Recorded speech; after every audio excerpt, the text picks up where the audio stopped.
What can I do?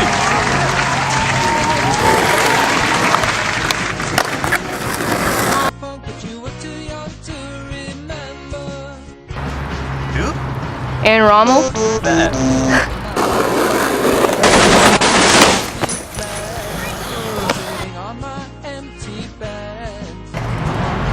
1939.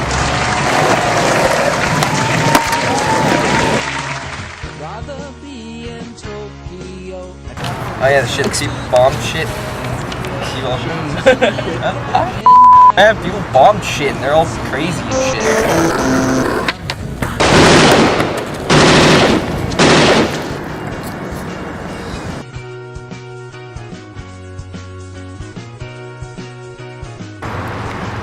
I have no idea.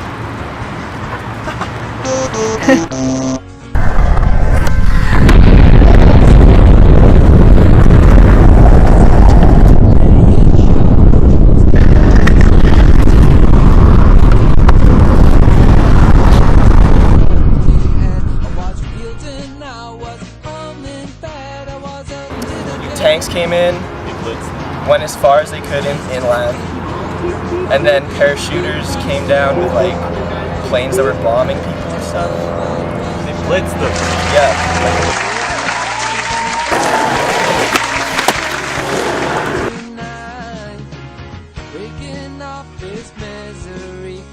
Some Canadians, and then the Japs came in and killed some British people.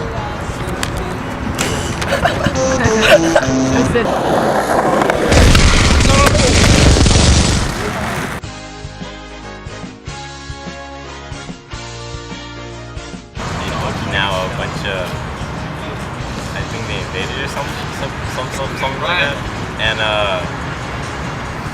that scared the Americans or whatever, and the Americans were like, oh, we better bomb Hiroshima and Nakasawa, whatever it's called, and what's the island called again? Okinawa. Okinawa.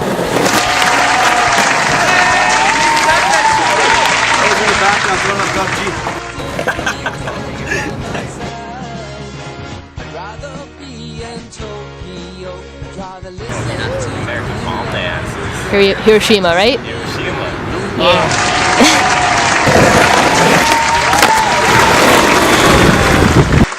Names. No, I'll just say shit bomb. Bombed by U.S. You can't say bomb, that's not what. Name yeah. Girl, you gotta tell me the answer before you start filming, remember? She told me the answer and I forgot it. She started filming.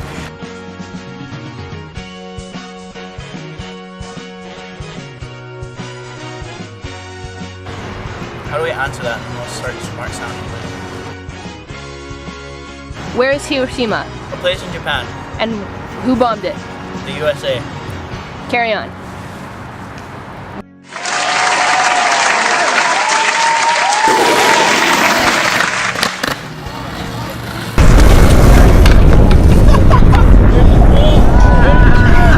You filmed that, right?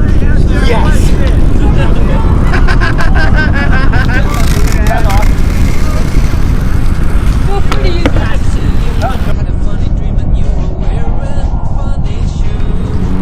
No? Okay, that's okay.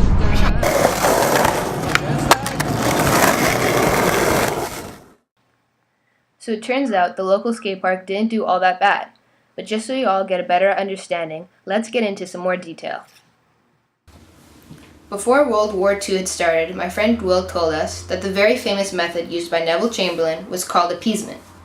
Basically, Hitler started off by asking for territories that belonged to Germany before the Treaty of Versailles.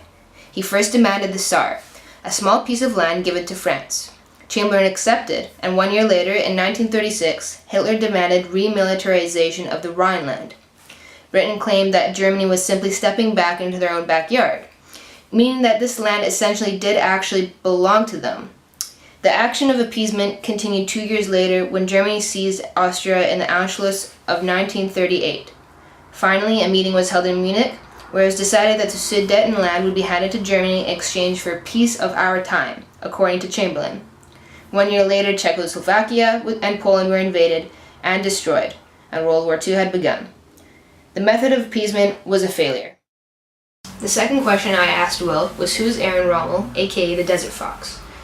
Well, the nickname Desert Fox was given to him by the British, and although he was a German general, Rommel was highly respected by their nations.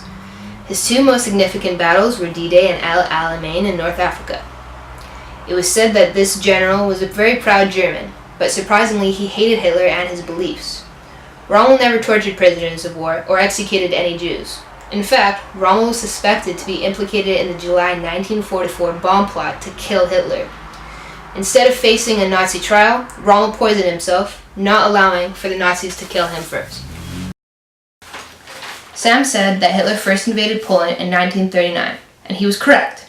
On September 1st, 1939, Hitler invaded Poland, and by September 17th, the country was invaded on the east by the Soviet Union, leaving Poland no chance. But how was Poland so easily destroyed?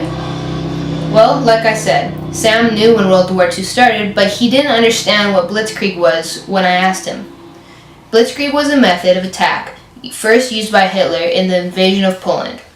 Like Brayden mentioned, Germany had waves of German bombers that targeted railroads, which successfully crippled any Polish military mobilization.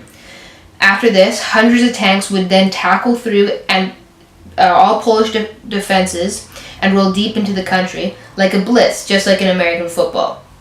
This use of lightning war encircled and destroyed Poland in no time, just like Hitler had planned. The method of Blitzkrieg was so successful with Poland and France that Hitler tried it again in 1940 during the Battle of Britain.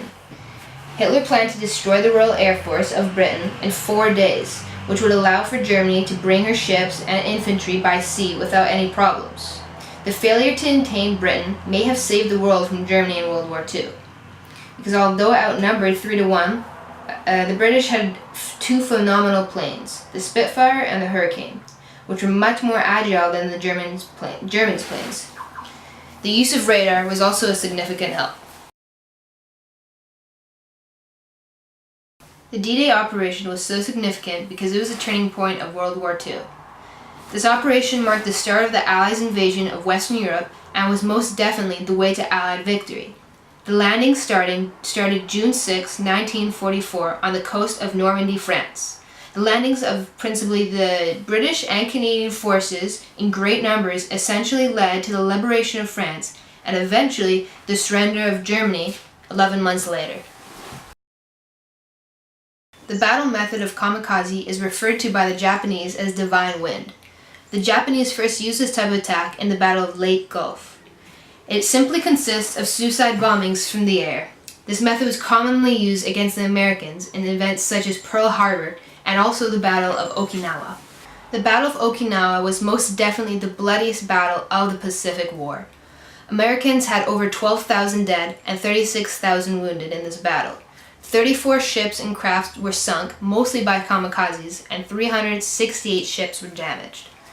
The Japanese had nearly 60,000 dead, including suicides, and after the Japanese attack on Pearl Harbor and now this horrific following battle, the Americans had been very frightened by the Japanese and their use of extremes during war.